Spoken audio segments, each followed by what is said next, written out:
umuntu wahiyahuriye bavuze ko nyine yikubise hasi, nanjye nasanze ari hasi, ntabwo mubonye ari hasi. Ibintu biteye n'agahinda uwo ari wese. Urebye wakoresheje ijisho, ni umugabo ni umusore? Oya, ni umusore ukiri na muto, mbese nta nubwo navuga ni umusore kuko ni umwana, nta n'imyaka 35 afite. Reka tubasuhuze inshuti bakunzi ba Tele News, tubahe ikaze ku nkuru ndetse n'ibiganiro byacu tubategurira buri munsi nk'ibisanzwe. Ndimanirari Jacques, turabasaba kubana natwe kuva ku ntangiriro z'iki kiganiro no gukomeza gukora subscribe, mukore like ndetse na share kugira ngo inkuru n'ibiganiro tubategurira bijye bita bibageraho uwo mwanya. Tugiye kugaruka rero ku nkuru ifite insanganyamatsiko ijyanye n'ibikorwa byo kwiyahura bimaze iminsi bivugwa hirya no hino mu gihugu. Ese ni iki cyakorwa, n'iki cyaba gitera izi mpfu zikomeje kwiyongera rimwe na rimwe? Ibyo byose uko mukurikirana iki kiganiro muraza kubyumva. Abantu batekereza iki ku bijyanye no kwiyahura? Ejo hano mu mujyi rwagati, mu mujyi wa Kigali, hazwi nko kwa Makuza, umusore uri mu kigero cy'imyaka 20 yasimbutse muri etaje yitura hasi, ariko bikuvugwa ko hari urwandiko yasize yanditse, ndetse n'urwandiko rwaje guhabwa inzego z'umutekano. Zahageze ubwo uyu musore yari avuye muri etaje hafi ya 5 kuri ino nyubako yo kwa Makuza yitura hasi. Urugendo rwe hano ku isi ruhita rurangirira aho ngaho. Muri kumwe rero na Manirari Jacques, turabasaba nyine gukomeza gukora subscribe, like ndetse na share, ubundi mugumane natwe.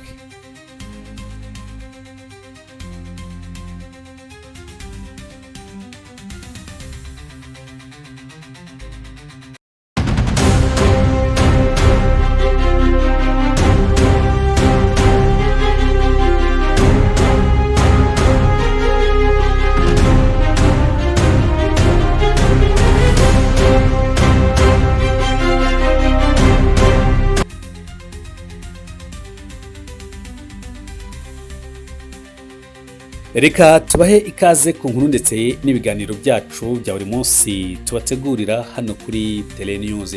Mbere yuko dutangirana n'ikiganiro cyacu, reka tubanze dukurikirane amajwi y'aba baturage cyangwa se aba banyarwanda bo mu ngeri zitandukanye bari ku nyubako yo kwa Makuza. Ni hano mu mujyi wa Kigali ahahoze iposta.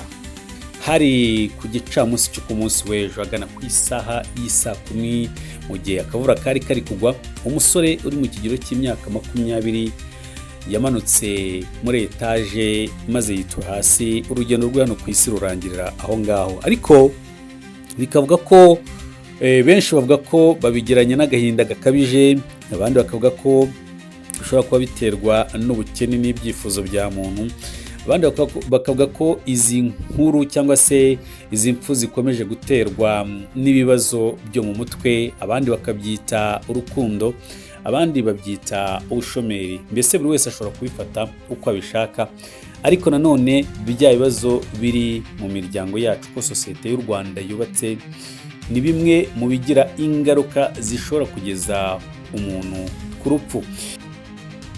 Hari umuntu wiyahuye, hari umuntu wahiyahuriye, bavuze ko nyine yikubise hasi, nanjye nasanze ari hasi, ntabwo mubonye ari hasi. Yaravuye muri kure ya kangahe? Numvaga bavuga ngo yaravuye mu ya 5, nanjye nta makuru arambuye. Yituye hasi nyine, amaraso yari ari kuva mu mazu, umuntu uje mu matwi n'amano uze n'amagufa yari yatarutse. Baravuga bati yari afite inyandiko. Inyandiko nanjye ntabwo byo nabyo. Kwiyahura se ubona ari wo muti w'ikibazo? Wapi, ntabwo ari wo muti w'ikibazo. Byagakwiye wenda kuvuga ikibazo afite, wenda akaba yagishyira nko mu miryango ikaba yagikemura. Ntabwo kwiyahura ari wo muti w'ikibazo. Iyi nzu imaze kuba nk'ibiri y'abiyahura.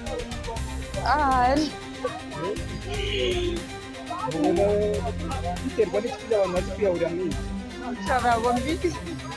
Buri muntu rega aba afite ikibazo cye bwite nyine gituma yiyahura. Buriya nta n'umuntu wigeze abigisha inama. inze kabisa ukuntu byaza kugenda kugira icyo kibazo bakigeho cyane kijyemo imbaraga. Yari umugabo yari umusore? Urabona uriya mwana yari umusore, cyari urubyiruko ukiri na mutoya cyane. Nimba umuntu yapfuye afite urwandiko ntabwo wakwibaza ikintu cyatumye yandika afata umwanya wo kwiyahura. Ntabwo mbyumva kujya simbyumva ku ruhande rwanjye, kandi n'undi wese biriya ni ibintu bigaragara yagakwiye kuyoneramo isomo. Yagakwiye kuyoneramo isomo. Nk'ubu duturutse mu kazi twumva ngo umuntu ariyahura, twari turi mu kazi biradutunga, tuba turasohotse natwe tuje kwa dusanga koko ni iby'inkuru n'impamo. Ariko ntabwo umuco wa kinyarwanda nta bigeze bibaho. Ibyo bintu babishyiremo ingufu ndetse cyane babishyiremo ingufu, byaba byiza urubyiruko barube hafi, ikibazo bafite bakegereze leta ikimenye. Yewe ukuntu mageze ndaje nsanga nyine bivugwa nuko bumva ngo bashobora kuba yiyahuye, sinzi ntabwo ndamenya n'icyo azize, ariko nyine nanjye ndi kumva amakuru ntaramenya neza, nshobora kuba n'imbabazi z'umukobwa se. Icyo mbona ni uko kwiyahura sibanza ari indwara z'uko tubona, ariko nyine ntabwo aba ari wo muti w'ikibazo. Ariko umuntu yagakwiye kwiyahura niwo muti w'ikibazo. ibyo naribuze haruguru, hari n'ibibazo tuhura nabyo biruta n'ibyo wenda yaba afite, ariko ntabwo ariko twese twakiyahura. Aturutse muri show ya kangahe? Numva ngo avuye muri 4, revo ya 4 kwa Makuza, ariko ntabwo mbizi neza ariko benshi niko ndivuga. Abantu bari kubivuga bavuga ngo hano kwa Makuza hahanutse umuntu hejuru. Yego, nanjye ndaje nsanga nyine aryamye ari hasi yashizemo umwuka. Ni inkuru ibabaje cyane. Iyi nyubako imaze kuba ingiri y'abiyahuye. Ubona biterwa n'iki? Nyine akenshi usanga buri umwe wese avuga uko ari kubitekereza, ntabwo wamenya ikibazo. Nyine hari igihe abantu baba bafite ibibazo byinshi akumva ko igisubizo cyabyo ari ukwiyahura, ariko siko biri. Murasaba iki leta kuri izi nyubako zimaze kugaragaraho ikibazo bitari rimwe bitari kabiri? Ikintu badufasha hagati aho ngaho nyine ni ukongera umutekano mwinshi muri ino nyubako, sekirite nyinshi. Nyine tuje duhuruye nyine tuje kureba nyine ibibaye, tuje dusanga nyine umuntu yaguye hariya hasi, atubwira ngo avuye hejuru mu itaje, twagera rero tubona tutagihumeka, amaso ari hejuru yasamye. Ubwo rero babikuramo urupapuro barabisoma, ako ntabwo tugiye twumva ibyo basoma, twabibonye. Yari umugabo yari umusore? Nabonaga nk'umusore. Utekereza ko ari iki cyaba gitumye yiyahura? nta n'amasaha abiri arimo, ntayarimo rwose. Igihe ubujojoba bwawe burimo bugahita. Ni mu maside harabura n'isaha n'igice. Igihe ubujojoba bwarimo burahita kuko imvura yari irimo kubaka. Twumvishe no nkuru nyayo tuza kureba, ariko ni ibintu bibabaje kandi bitangaje. Ibintu biteye n'agahinda uwo ari wese. Urebye wakoresheje ijisho, ni umugabo ni umusore? Ni umusore ukiri na muto, mbese nta nubwo navuga umusore kuko ni umwana, nta n'imyaka 35 afite. Cyaba cyamuteye kwiyahura cyaba cyamenyekanye? Asomye urupapuro ariko ntabwo turamenya ikintu cyavuyemo, ko urupapuro yari arufite rurimo n'amagambo menshi, ntabwo turamenya amagambo yari arufite. Kwiyahura niwo muti w'ikibazo? Oya, habe na gato, ntabwo ari umuti w'ikibazo. Hari igihe umuntu abiterwa n'uko hari igihe umuntu aba afite inshuti zitari nziza atabasha kubwira ibibazo afite, hari n'igihe umuntu aba adafite umuryango abasha kwiyumvamo, bigatuma bafata umwanzuro ku giti cye cyo kuba yakora iki gikorwa nk'iki kigayitse kubera ibibazo wenda byamurenze, ariko ntabwo akaba atabasha kwiyakira kuri bya bibazo, akabona icyo kibazo yabuze umuntu yakibwira wamutega amatwi.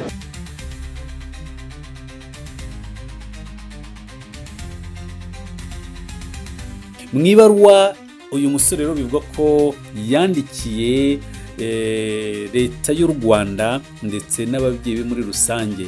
Ni umusore wiyahuye ariko abikora afite intego, kuko ubwo yahanukaga muri iyi nyubako yo kwa Makuza, inyubako bikomeje kuba ko ari inzira ya bugufi y'abashaka kwiyahura, kuko atari ubwa mbere habereye igikorwa nk'iki ngiki cyo kwiyahura. Nubwo tukita igikorwa, si igikorwa cyiza, ahubwo ni igikorwa kigayitse kandi kibabaje ku ruhande rumwe ku babyemera muri ubwo buryo. Ariko uyu musore we yaje kuba bivuga ko yari yabanje kujya muri imwe mu maresitora akorera muri iyi nyubako, acunga bamwe mu bakozi bo muri iyi nyubako, maze asimbuka mu idirishya yitura hasi. Ibyari bisigaye ni urubanza rwe azajya kuburana imbere ya Nyagasani.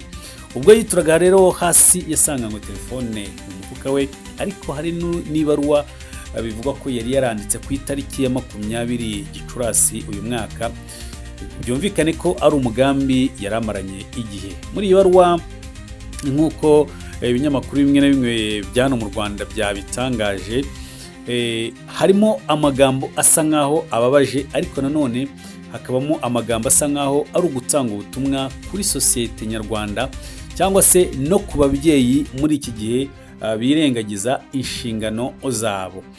Ababyeyi birengagiza inshingano zabo rero, ni umusore uri mu kigero cy'imyaka 20 wabivuze. Uyu musore rero yitwa Bishimwe Thierry, yiyahuye ahanutse mu igorofa rya 13 mu nyubako iri mu mujyi rwagati ahazwi nko kwa Makuza, asiga ibaruwa inenga ababyeyi be.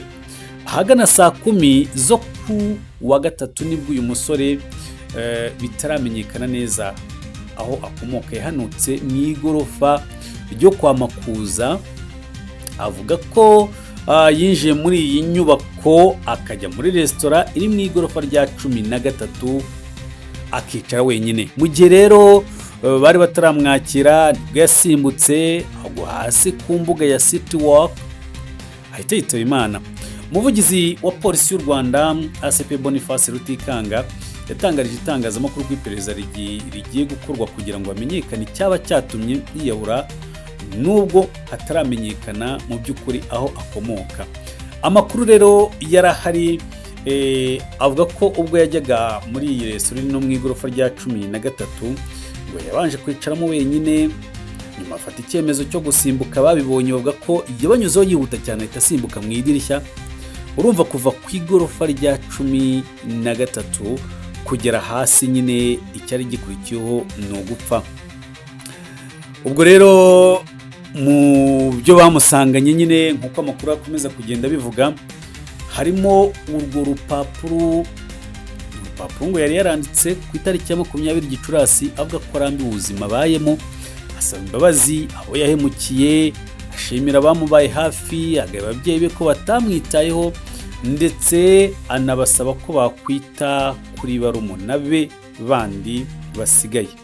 Umwe mu baturage bagiye nyine baganira n'itangazamakuru muri kino kiganiro cyacu nk'uko bagenda babyivugira, yavuze ko nyine bagiye kumva nyine ikintu kiraturitse. Urumva ko kugira ngo umuntu aturuke mu igorofa ya 13 agere hasi, umutwe warangiritse cyane ku buryo bikomeye, birangira rero nyine hasize ubuzima.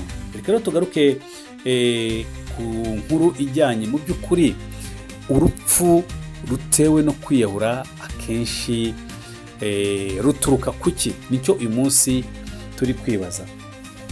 Inyandiko zitandukanye rero zivuga ko impamvu zitera abantu kwiyahura, cyangwa se icyo twakwita mu ndimi z'amahanga twakwita nka suicide, ni nyinshi kandi zishobora gutanga ibitekerezo bitandukanye.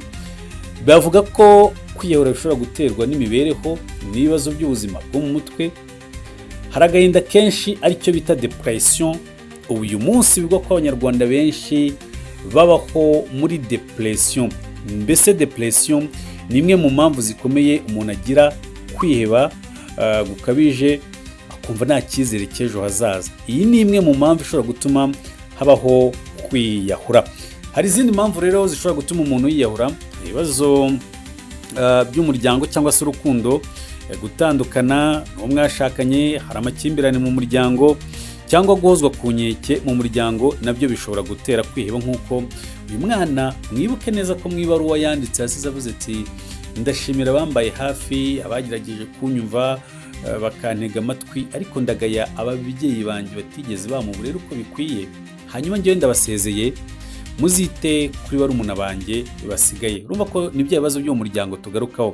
Hari rero n'ibindi bibazo by'ubukungu aho umuntu ashobora kugira ubushomeri bukabije, na cyane cyane ko nko muri iyi minsi u Rwanda nubwo ari igihugu kiri kwiyubaka mu bikorwa bitandukanye, koko ibikorwa remezo birahari, ariko ku kijyanye n'ubukungu nyaboneka ntabwo byifashe neza, ariho leta isabwa kugira icyo ikora kugira ngo benshi muri generasiyo dufite uyu munsi ni urubyiruko rurangiza muri za kaminuza ariko rudafite ahantu rwerekeza.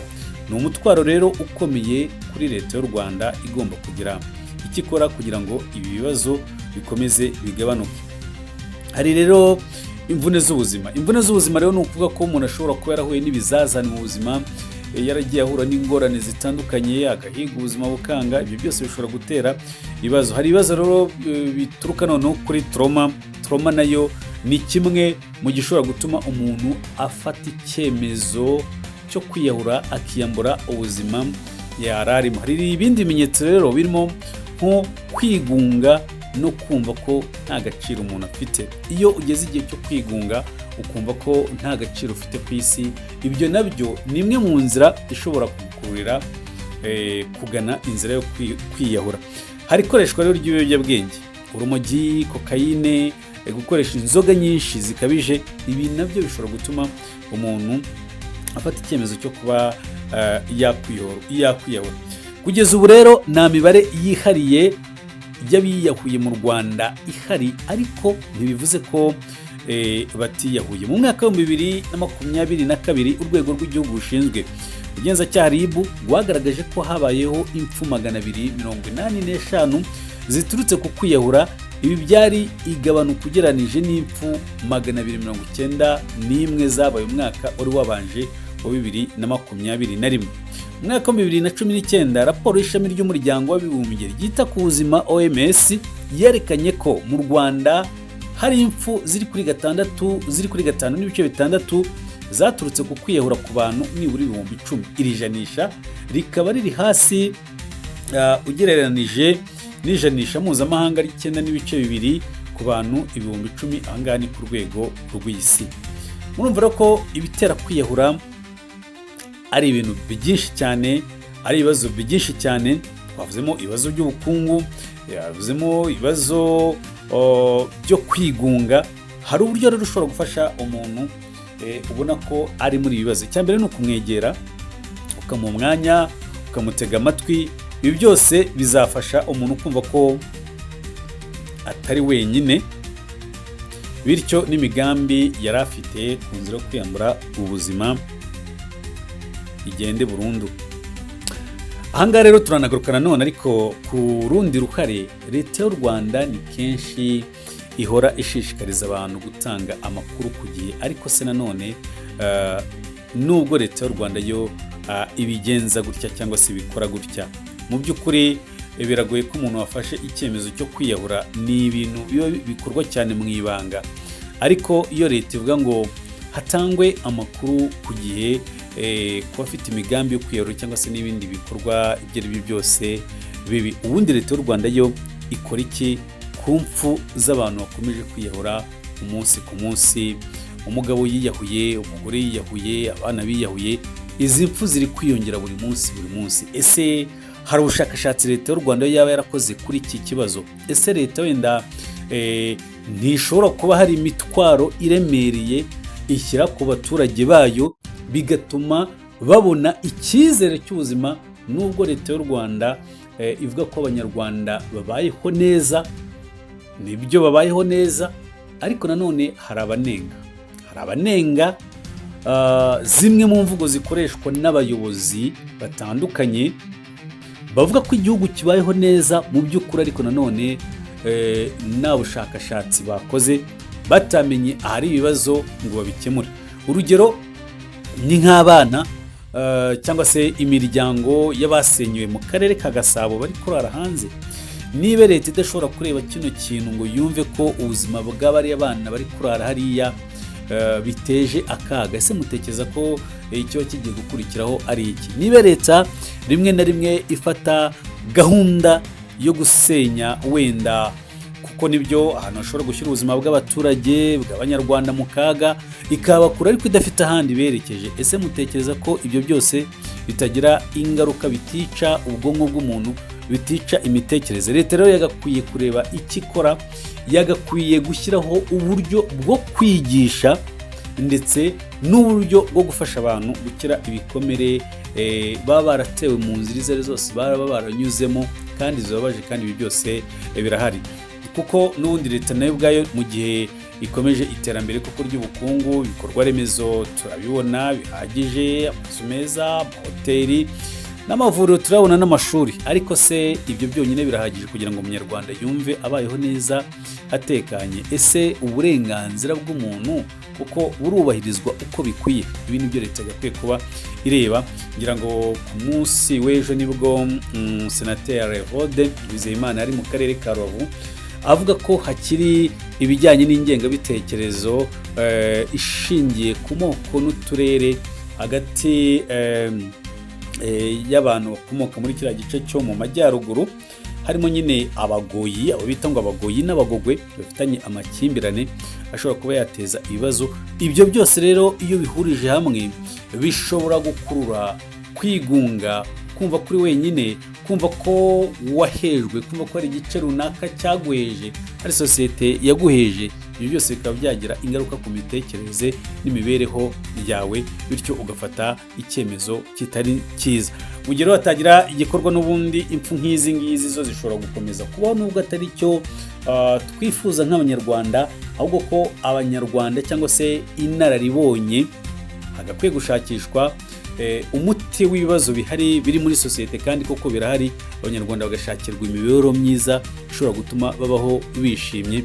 Ibyo nibyo byonyine bishobora kuzafasha sosiyete nyarwanda kumva ituje no kugabanya izi mpfu za hato na hato twumva umunsi ku munsi. Inshuti bakunzi ba Tele News, hano dusoreje inkuru yacu y'uyu munsi. Reka tubararikire gukomeza kubana natwe, turabasaba gukomeza gukora subscribe, mukore like, mukore share, ndetse kugira ngo inkuru n'ibiganiro byose tubategurira bijye bihita bibageraho uwo mwanya. Nk'ibisanzwe rero, Ndimanirari Jacques, bye bye and ciao ciao.